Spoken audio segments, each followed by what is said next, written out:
Assalamualaikum warahmatullahi wabarakatuh. Ketemu lagi dengan Ibu Linda pada mata pelajaran geografi. Pada pertemuan kita kali ini, kita akan membahas mengenai dinamika litosfer dan dampaknya terhadap kehidupan. Silakan anak-anak siapkan catatan dan catat poin-poin penting. Oke, pada kesempatan kali ini kita akan lebih memfokuskan mempelajari mengenai karakteristik lapisan bumi. Oke, yang pertama kita akan membahas mengenai pengertian lapisan litosfer. Apa sih kira-kira lapisan litosfer ini? Nah, jadi lapisan litosfer ini berasal dari bahasa Yunani, yaitu litos yang artinya batuan, dan sfer yang artinya lapisan. Jadi, lapisan litosfer ini merupakan lapisan kerak bumi yang paling luar atau paling atas, yang terdiri atas batuan dengan ketebalan rata-rata 1.200 km. Nah, lapisan litosfer ini juga berupa batuan padat yang terdiri atas dua lapisan, yaitu kerak dan selubung, yang mana ketebalannya itu sekitar 50-100 km. Nah, selain itu juga, lapisan litosfer ini merupakan lempeng yang bergerak, sehingga dapat menimbulkan pergeseran benua. Selain itu juga, kerak bumi ini merupakan struktur permukaan bumi yang berfungsi sebagai pembungkus, sehingga dikatakan sebagai kulit bumi. Oke, lanjut. Nah, tebal lapisan kulit bumi atau kerak bumi ini sebenarnya tidak sama di semua tempat. Secara umum, tebal kerak bumi atau kulit bumi ini di bawah benua adalah sekitar 20-50 km. Sedangkan di bawah samudra, tebalnya itu sekitar 10-12 km. Meskipun ketebalannya berbeda-beda, kerak bumi atau kulit bumi ini masing-masing tersusun atas lapisan yang sama, yaitu lapisan sial atau silisium dan aluminium, serta lapisan sima atau silisium dan magnesium. Yang pertama kita bahas adalah lapisan sial. Lapisan sial ini berada di bagian atas dari kerak bumi atau kulit bumi ini, di mana lapisan sial ini merupakan lapisan kulit bumi yang tersusun atas unsur silikon dan aluminium. Dalam lapisan ini terdapat batuan sedimen, granit, andesit, dan jenis-jenis batuan metamorf. Dengan sifatnya yang padat, kaku dengan ketebalan rata-rata 35 km. Nah, kerak bumi atau kulit bumi ini dibagi menjadi dua bagian, yaitu kerak benua dan kerak samudra. Kerak benua merupakan benda padat yang terdiri atas batuan granit pada bagian atasnya dan batuan basalt pada bagian bawahnya. Kerak ini menempati posisi sebagai benua. Nah, yang kedua itu kerak samudra. Kerak samudra ini merupakan benda padat yang terdiri atas endapan laut pada bagian atas, di bawahnya terdapat batuan vulkanik, dan yang paling bawah tersusun atas batuan gabbro dan peridoit.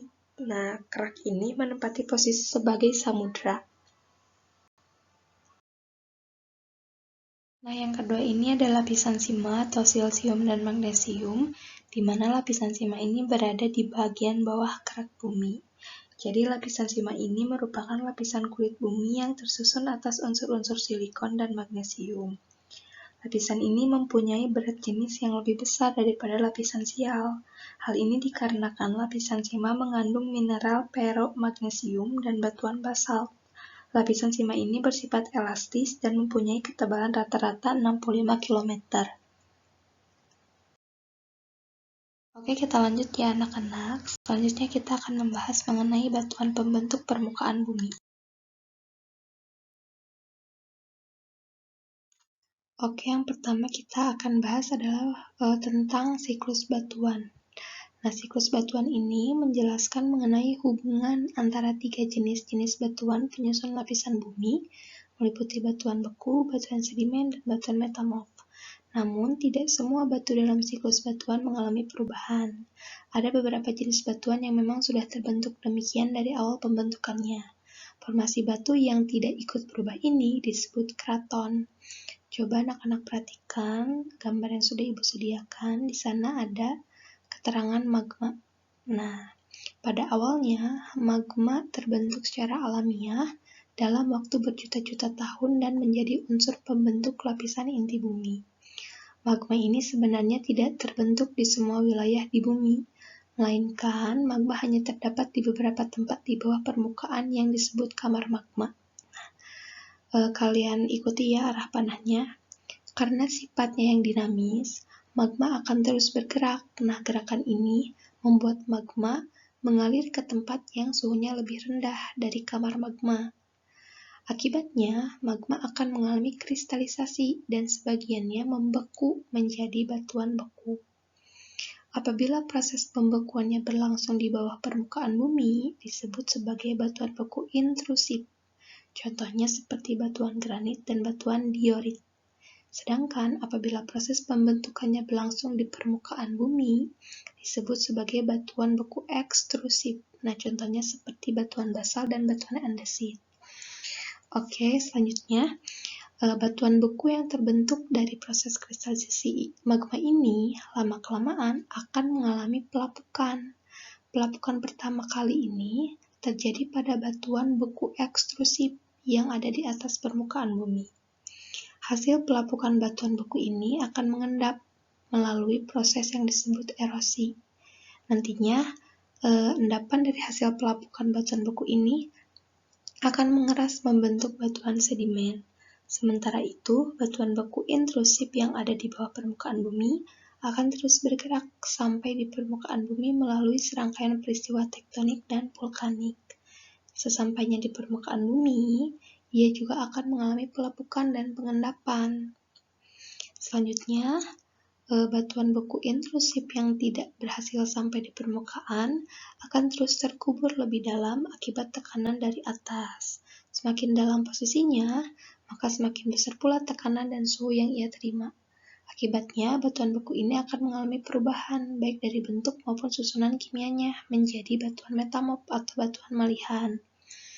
Batuan sedimen yang berasal dari pengendapan sisa-sisa pelapukan batuan beku umumnya berada di bawah permukaan bumi. Nah, batuan sedimen ini juga akan terus bergerak semakin dalam karena di permukaan bumi akan terus terbentuk lapisan sedimen baru. Lapisan batuan sedimen baru ini akan menghimpit lapisan sedimen sebelumnya sehingga bergerak makin turun mendekati kamar magma. Nah, akibatnya batuan sedimen ini akan menerima tekanan dan suhu yang tinggi sehingga metamorfosis menjadi batuan malihan. Perubahan suhu dan tekanan juga mempengaruhi batuan sedimen. Batuan sedimen juga mengalami perubahan secara perlahan-lahan dan berlangsung lama menjadi batuan metamorf. Sementara itu, sebagian dari batuan sedimen juga bisa melapuk karena waktu. Nah, hasil pelapukannya mengendap dan mengeras, yang menghasilkan batuan sedimen jenis baru. Bisa sama dengan asalnya atau bisa berbeda sama sekali dengan yang lainnya. Nah, dalam perjalanannya, batuan metamorf juga mengalami pelapukan serupa dan berubah kembali menjadi batuan sedimen. Selain itu, batuan metamorf yang memiliki struktur kimia yang sangat berbeda dengan batuan sedimen dan batuan beku akan meleleh dan kembali menjadi magma. Proses yang sama berlangsung kembali, nah siklusnya akan sama. Next, mengenai batuan pembentuk lapisan bumi. Yang pertama itu ada batuan beku, yang kedua itu ada batuan sedimen, dan yang ketiga itu ada batuan metamorf. Oke, yang pertama itu adalah batuan beku. Nah, batuan jenis ini adalah batuan yang terbentuk karena pendinginan magma pijar yang menjadi padat. Berdasarkan tempat pendinginannya, terdapat 3 jenis batuan beku. Yang pertama itu ada batuan tubir atau batuan beku dalam, yang terbentuk jauh di dalam kulit bumi dan hanya terdiri atas kristal. Oleh karena pendinginannya lambat sekali, kristal terbentuk besar-besar. Nah, contohnya seperti granit. Yang kedua itu ada batuan lelehan atau batuan beku luar. Nah, batuan ini membeku di luar kulit bumi, sehingga temperaturnya turun cepat sekali. Zat-zat dari magma hanya dapat membentuk kristal-kristal kecil, dan ada sebagian yang sama sekali tidak dapat menjadi kristal.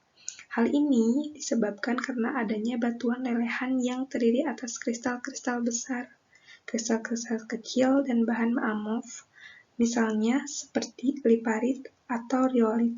Nah, ada pula batuan lelehan yang hanya terdiri atas bahan amorf, misalnya seperti batu apung. Nah, yang ketiga itu ada batuan korok atau batuan gang. Nah, pada batuan ini terbentuk di dalam korok-korok atau gang-gang. Oleh karena tempatnya yang dekat dengan permukaan, pendinginannya lebih cepat. Hal ini disebabkan karena batuan ini terdiri atas kristal besar, kristal kecil, dan bahkan ada yang tidak mengkristal, misalnya seperti bahan amop. Contohnya pada batuan ini adalah granit Pospir. Oke, yang kedua itu adalah batuan sedimen atau batuan endapan. Bila batuan beku mengalami pelapukan, bagian-bagiannya yang lepas mudah terangkut oleh air, angin, atau es dan diendapkan di tempat lain. Bahan yang mengendap ini disebut juga sebagai batuan sedimen.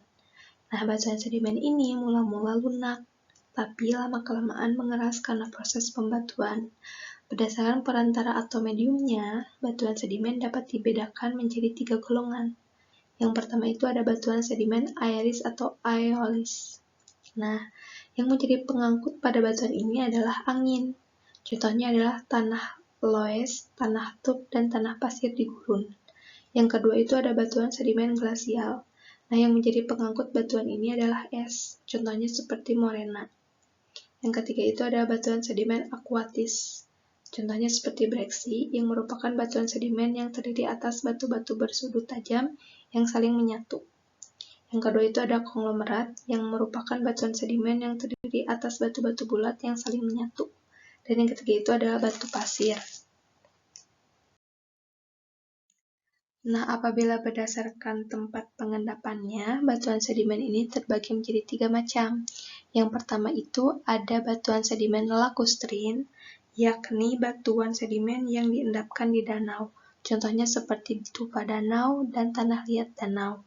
Yang kedua itu ada batuan sedimen kontinental, yakni batuan sedimen yang diendapkan di laut. Contohnya seperti tanah loess, tanah gurun pasir, dan yang ketiga itu ada batuan sedimen marin, yakni batuan sedimen yang diendapkan di laut. Contohnya seperti lumpur biru di pantai, endapan radiolaria di laut dalam, dan lumpur merah.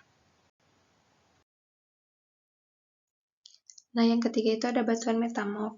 Batuan jenis ini merupakan batuan yang mengalami perubahan yang dahsyat. Batuan metamorf dapat berasal dari batuan beku atau batuan sedimen. Perubahan itu juga dapat terjadi karena bermacam-macam sebab. Yang pertama itu ada suhu tinggi. Nah, suhu tinggi ini berasal dari magma akibat batuan itu berdekatan dengan dapur magma, sehingga metamorfosis ini disebut sebagai metamorfosis kontak. Nah, contohnya seperti marmer dari batu kapur dan antresit dari batu bara. Nah, yang kedua itu diakibatkan oleh tekanan tinggi. Tekanan tinggi dapat berasal dari adanya endapan-endapan yang tebal. Contohnya seperti batu pasir dari pasir. Yang ketiga itu diakibatkan oleh tekanan dan suhu tinggi. Nah, tekanan dan suhu tinggi ini terjadi apabila ada pelipatan dan pergeseran ketika pembentukan pegunungan. Sehingga metamorfosis ini disebut metamorfosis dinamo. Contohnya seperti batu asbak, sit, dan shell. Nah, selanjutnya itu mengenai pemanfaatan batuan penyusun litosfer. Nah, batuan penyusun litosfer ini banyak dimanfaatkan oleh makhluk hidup atau manusia. Nah, yang pertama itu ada batuan granit, andesit, diorit, dan grabo. Nah, batuan-batuan ini digunakan untuk membuat dasar dan pondasi jembatan, landasan pacu bandara, jalan raya, pondasi rumah, dan landasan rel kereta api. Yang kedua itu ada batuan obsidian, skoria, dan pumice atau batu apung. Nah, batuan-batuan ini digunakan untuk membuat patung dan bangunan candi. Yang ketiga itu ada batuan liparit, batuan riolit, dan batuan basalt. Batuan-batuan ini digunakan dalam bentuk kerakal dan pasir kasar. Batuan andesit dan batuan diorit digunakan untuk kerakal pengisi cor tiang, juga campuran tiang pancang atau paku bumi.